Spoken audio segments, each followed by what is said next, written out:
Hello बच्चों, good evening. कैसी चल रही है आप लोगों की बोर्ड एग्जाम की तैयारी। आई होप कि आपकी तैयारी बहुत अच्छे ढंग से चल रही होगी। तो मेरे भाई, मैं अपने इस वीडियो में कुछ ऐसे प्रश्न लेकर आया हूं जो कि परीक्षा में बार बार पूछा जाता है। तो आइए देखते हैं अपना पहला क्वेश्चन। तो मेरे भाई, मेरा पहला क्वेश्चन कह रहा है कि मानव पाचन तंत्र में पित्त रस कहाँ से स्रावित होता है। ठीक है, तो इस क्वेश्चन को हम समझने की कोशिश करते हैं इस फिगर के माध्यम से।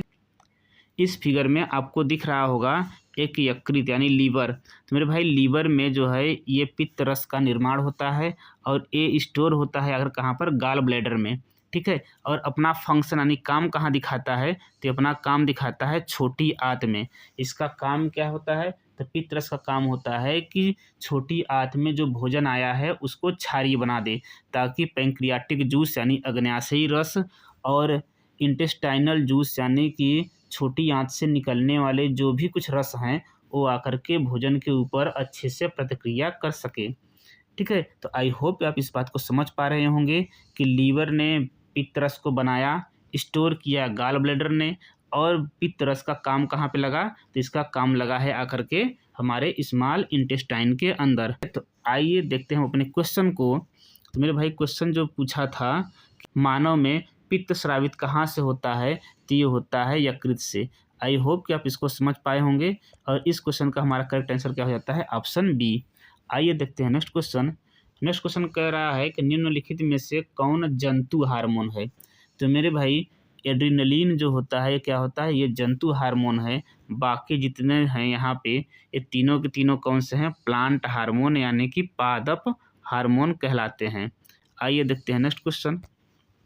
नेक्स्ट क्वेश्चन कह रहा है कि एक कोशिकीय कवक में अवायवीय श्वसन के दौरान किसका निर्माण नहीं होता है। ठीक, तो मेरे भाई, इस क्वेश्चन को भी हम एक फिगर के माध्यम से समझने की कोशिश करते हैं। तो आप यहाँ पे फिगर देख पा रहे होंगे। इस फिगर में आपने यहाँ पे देखा कि जो ग्लूकोज है वो पायरुवेट में टूटता है, और पायरुवेट में टूटने के बाद मेरे भाई ये तीन अलग अलग रास्ते को अपनाता है। पहला जो है हमारा ये होता है कि अगर जो है पायरुवेट का विखंडन इस तरीके से हो कि ऑक्सीजन अनुपस्थित रहे, यानी ऑक्सीजन उसको ना मिले, तब क्या होगा, तो उस दौरान ऐसी प्रक्रियाएं चलती हैं ईस्ट में यानी कवक के अंदर, और ये होता है एथेनॉल, कार्बन डाइऑक्साइड और एनर्जी, इन तीन चीज़ों का निर्माण करता है। आई होप आप इसको समझ पाए होंगे। अब अगर हम बात कर लेते हैं थोड़ा सा कि अगर इसे थोड़ी सी ऑक्सीजन मिल जाए और ये प्रक्रिया कहाँ चल रही हो, हमारे मसल्स में चल रही हो, तो उस दौरान मेरे भाई क्या बनता है, लैक्टिक एसिड बनता है और क्या बनता है, एनर्जी बनती है। ठीक, और अगर हमारा जो है ग्लूकोज का विखंडन इस तरीके से हो कि उससे भरपूर मात्रा में ऑक्सीजन मिले, यानी ऑक्सीजन की उपस्थिति में हो, तो इसको बोलते हैं एरोबिक रेस्पिरेशन यानी कि वायवीय श्वसन। और इस दौरान जो बनता है, जो प्रोडक्ट उत्पन्न होते हैं, क्या होते हैं, कार्बन डाइऑक्साइड, वाटर और एनर्जी होता है। और ये सारा प्रोसेस कहाँ चलता है, ये वाला प्रोसेस चलता है माइटोकॉन्ड्रिया के अंदर। आई होप आप इस चीज़ को समझ पाए होंगे। अब वीडियो को थोड़ा पॉज करिएगा और फिर देखने की कोशिश करिएगा इसको, क्योंकि आपको रहना है भीड़ से 2 कदम आगे, तो थोड़ा सा दिमाग पर जोर देना पड़ेगा। आइए देखते हैं हम इस क्वेश्चन का करेक्ट आंसर एग्जैक्टली क्या है। ठीक है, तो मेरे भाई, आप ये जो क्वेश्चंस को देख पा रहे होंगे, तो यहाँ पर पूछा है कि अवायवीय श्वसन के दौरान किसका निर्माण नहीं होता। तो आपने देखा था कि अगर ऑक्सीजन की उपस्थिति ना हो तो उस दौरान एथेनॉल बनता है, ठीक है, कार्बन डाइऑक्साइड बनता है और एटीपी यानी एनर्जी बनती है। तो बनता क्या नहीं है मेरे भाई, तो जल नहीं बनता है, यानी ऑप्शन बी हमारा क्या हो जाता है, करेक्ट हो जाता है कि अवायवीय श्वसन के दौरान जल का निर्माण नहीं होता है। आइए देखते हैं नेक्स्ट क्वेश्चन। नेक्स्ट क्वेश्चन कह रहा है कि दो तंत्रिका के मध्य खाली जगह को क्या कहा जाता है। तो इस क्वेश्चन को भी मेरे भाई हम एक फिगर के माध्यम से समझने की कोशिश करते हैं। तो आपको यहाँ पे एक फिगर दिख रहा होगा। इस फिगर में आप ये चीज़ देखिए कि आपके पास यहाँ पे 2 न्यूरॉन है, ठीक है, एक न्यूरॉन ऊपर दिया गया, दूसरा न्यूरॉन नीचे है, और इन दोनों न्यूरॉन के बीच में तो थोड़ा सा खाली जगह है, इसको हमने जूम करके यहाँ पे आपको दिखाया है। तो ये जो खाली जगह होता है मेरे भाई, उसको बोलते हैं सिनेप्टिक स्पेस। क्या बोलते हैं? Synaptic space. और ये जो खाली स्थान है इस जगह पे, ठीक है, यहाँ पे जहाँ पे दोनों मिलते हैं, इसको हम क्या बोलते हैं? सिनेप्स बोलते हैं। क्या बोलते हैं? सिनेप्स। तो इस क्वेश्चन का जो करेक्ट आंसर हो जाएगा मेरे भाई, ये हो जाता है ऑप्शन डी। यानी कि दो तंत्रिका के बीच जो खाली जगह होगा उसको क्या बोलेंगे? उसको बोलेंगे सिनेप्स। ये हमारा करेक्ट आंसर हो जाता है, यानी कि ऑप्शन डी हमारा करेक्ट हो जाता है। आइए देखें नेक्स्ट क्वेश्चन। नेक्स्ट क्वेश्चन कह रहा है कि ऑक्सीजन की कमी से क्रिकेट के खिलाड़ियों की पेशियों में प्रायः खिंचाव उत्पन्न होने लगता है, ऐसा किस कारण होता है? तो मेरे भाई अपने पिछले क्वेश्चन में हमने इस बात पे चर्चा किया था कि जो ग्लूकोज है, ग्लूकोज जब टूटकर पायरुवेट बनता है तो पायरुवेट बनने के बाद उसके पास 3 स्थितियां होती हैं, ठीक है। तो जो मसल्स में होता है, तो मसल्स में ऑक्सीजन की कमी होने पर पायरुवेट एसिड जो है वो किसमें बदल जाता है? लैक्टिक एसिड में बदल जाता है, जिसके कारण कि हमारे पैरों में दर्द की अनुभूति होती है। यानी इस क्वेश्चन का जो करेक्ट आंसर है मेरे भाई क्या हो जाता है? Option D. यानी कि पायरुवेट का लैक्टिक अम्ल में बदलने के कारण ऐसा होता है कि हमारे पैरों में खिंचाव उत्पन्न होने लगता है। आइए देखते हैं नेक्स्ट क्वेश्चन। नेक्स्ट क्वेश्चन कह रहा है कि इथेनॉल के निर्जलीकरण में निर्जली कारक के रूप में किसका प्रयोग किया जाता है? तो आपने पढ़ा होगा कि जो एथेनॉल होता है यानी कि C2H5OH, इसमें से अगर हमको वाटर को हटाना है तो वाटर को हटाने के लिए हम क्या करते हैं?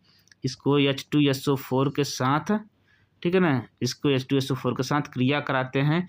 तो मेरे भाई जो बनता है वो क्या बनता है? वो बनेगा एथीन। क्या बनेगा? एथीन। और प्लस हमें क्या मिलेगा? वाटर मिलेगा। अब यहाँ पे आप देख पा रहे होंगे कि पानी जो है अल्कोहल से अलग हो चुका है। तो इसको अलग करने का जो काम किया वो किसने किया है? H2SO4 ने किया है, जो कि एक निर्जली कारक के रूप में यूज होता है। और ये होता कैसा है? तो ये गाढ़ा होता है, यानी सांद्र सल्फ्यूरिक अम्ल होता है। आई होप कि आप इसको समझ पाए होंगे। आइए देखते हैं नेक्स्ट क्वेश्चन। नेक्स्ट क्वेश्चन कह रहा है कि श्वसन प्रक्रिया कैसा है? तो मेरे भाई अभी आपने देखा था पिछले क्वेश्चन में कि जब श्वसन होता है यानी रेस्पायरेशन, उस दौरान हमें एनर्जी मिलती है। तो जब किसी भी अभिक्रिया में हमें एनर्जी मिल रही होती है तो उसको हम बोलते हैं ऊष्माक्षेपी। इस हिसाब से आपका ऑप्शन ए और ऑप्शन सी दोनों क्या हो जाते हैं? इनकरेक्ट हो जाते हैं, ठीक। और आपको पता होगा कि श्वसन होता कैसे है? तो जो ग्लूकोज होता है, ग्लूकोज को ऑक्सीजन के साथ जब रिएक्ट करता है तो हमें एनर्जी प्राप्त होती है, ठीक है। तो ये जब होता है ऑक्सीजन के साथ रिएक्शन, तो कोई भी चीज़ के साथ अगर ऑक्सीजन रिएक्ट कर रहा है यानी ऑक्सीजन का जुड़ाव हो रहा है, तो इस अभिक्रिया को हम बोलते हैं ऑक्सीकरण अभिक्रिया। यानी कि इस क्वेश्चन का जो करेक्ट आंसर होगा ऑप्शन डी हो जाएगा। इसमें ऑक्सीजन का जुड़ाव हुआ है, इसलिए ये श्वसन कैसा है? श्वसन एक ऑक्सीकरण अभिक्रिया है। ऊर्जा मिली है, इसलिए ये ऊष्माक्षेपी भी है। आई होप कि आपको ये चीज़ समझ में आई होगी। आइए देखते हैं नेक्स्ट क्वेश्चन। नेक्स्ट क्वेश्चन कह रहा है कि रेडॉक्स के संदर्भ में किसी पदार्थ से हाइड्रोजन का निकलना क्या कहलाता है? तो मेरे भाई जब हम रिडॉक्स अभिक्रिया के बारे में बात करते हैं तो पहले समझने की कोशिश करते हैं रिडॉक्स रिएक्शन होता क्या है। तो रिडॉक्स मेरे भाई, रिडक्शन और ऑक्सीडेशन दोनों जब एक साथ हो रहे होते हैं तो ऐसी अभिक्रिया को हम बोलते हैं रिडॉक्स अभिक्रिया। अब रिडॉक्स अभिक्रिया जो है ये ऑक्सीजन और हाइड्रोजन के आधार पर डिसाइड किया जाता है। जब किसी पदार्थ में मेरे भाई ऑक्सीजन का क्या हो? जुड़ाव हो, या फिर हाइड्रोजन का क्या हो? हाइड्रोजन क्या करे? हाइड्रोजन जो है वो बाहर निकले, ठीक है। मतलब या तो ऑक्सीजन उस पदार्थ के साथ जुड़े या उस पदार्थ में से हाइड्रोजन बाहर हो, तो ऐसी अभिक्रिया को हम बोलते हैं ऑक्सीकरण यानी ऑक्सीडेशन रिएक्शन, ठीक है। आप इस बात को याद रखेंगे। आइए देखते हैं नेक्स्ट क्वेश्चन। कह रहा है स्वस्थ नेत्र के लिए दूर बिंदु स्थित होता है। तो मेरे भाई अगर किसी व्यक्ति की आंख जो है वो ठीक है तो कितना दूर तक देख पा रहा है इस बात को डिसाइड नहीं कर सकता है। इसीलिए हमें कहते हैं कि स्वस्थ व्यक्ति के लिए जो दूर बिंदु होता है कितना होता है? अनंत। यानी ऑप्शन डी हमारा करेक्ट हो जाता है। आइए देखते हैं नेक्स्ट क्वेश्चन। नेक्स्ट क्वेश्चन कह रहा है कि किसी वस्तु से बड़ा आभासी प्रतिबिंब बनाने वाला दर्पण कौन है? तो मेरे भाई आभासी प्रतिबिंब आपका समतल दर्पण भी बनाता है, उत्तल दर्पण भी बनाता है और अवतल दर्पण भी बनाता है। लेकिन जो समतल दर्पण आभासी प्रतिबिंब बनाता है वो बराबर बनाता है, जितना बड़ा वस्तु होता है उतना बड़ा प्रतिबिंब बनता है। उत्तल दर्पण क्या काम करता है कि ये वस्तु से हमेशा छोटा और आभासी प्रतिबिंब बनाएगा। तो मेरे पास एक ऑप्शन बचता है अवतल दर्पण, और अवतल दर्पण की एक ऐसी स्थिति होती है जहाँ पर कि किसी वस्तु को रखा जाए तो उसका बड़ा, सीधा और आभासी प्रतिबिंब बनेगा। कहने का मतलब ये है कि जब कभी भी किसी वस्तु को अवतल दर्पण के फोकस और ध्रुव के बीच में रखा जाएगा तो उस समय उस स्थिति में बनने वाला जो हमारा प्रतिबिंब होगा वो कैसा होगा मेरे भाई? आभासी होगा, सीधा होगा और वस्तु से बड़ा होगा। आई होप कि आपको ये चीज़ें समझ में आई होगी। आप इस क्वेश्चंस को पॉज करिएगा, ठीक है, धीरे धीरे इसको देखने की कोशिश करिएगा, क्योंकि आपको रहना है लोगों से 2 कदम आगे, तो थोड़ा सा दिमाग पे देना होगा जोर अपने। तो मिलते हैं अपने नेक्स्ट वीडियो में, तब तक के लिए जय हिंद।